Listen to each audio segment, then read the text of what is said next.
I'm Bill Korak with the report card at the Navy League's annual Battle of Midway dinner at the Renaissance Center in St. Augustine. The winners of the Francesca Stencil Korak Midway Essay Prize are here to meet the veterans of the legendary battle they just wrote about. Later tonight, they'll receive their awards by Admiral Ferguson, Vice Chief of Naval Operations.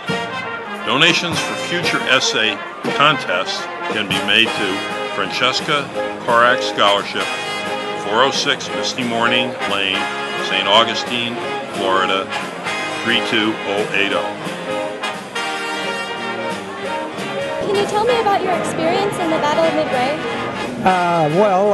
Leading up to Midway, I went into the Navy originally to try for the Naval Academy, and you had to have a sea duty a year ahead of time to apply for it. So I changed from a Class A school in the Navy to get my sea duty in. And I was told as I went aboard the Yorktown it was going to be in port for 3 months. It had been in the North Atlantic.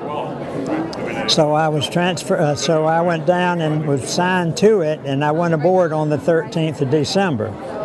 The 16th of December, the Yorktown, instead of having its 3 months of yard period, it was underway 3 days later. We were through the Panama Canal on the 22nd of December.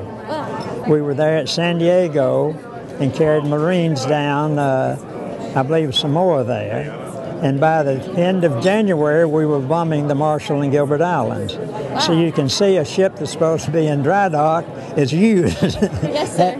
That's all we had in the Pacific besides the Lexington. Now the Saratoga had gone into the yard, I believe, at Bremerton, Washington. So that left us there. And then after that, we went back into Pearl around the 1st of February down to the South Pacific. And there, this was to keep the Japanese from expanding. Yes, sir. So we did have the Coral Sea battle, but you were interested now in Midway.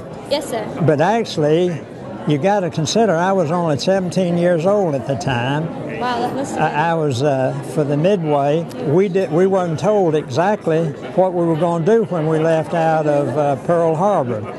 You see, that was after we had been bombed in the Coral Sea for 2 big bomb hits, and we were rumored that we were headed to the States for another 3 months, but when we got there, they told us that we would be out of there in 72 hours. Wow. So we were out. That sounds really crazy. I can only imagine what it must have been like being so young and everything and being in the line of fire like that. Well, we didn't know what was going on. After all, I was young and everything happening was eye-opening to me.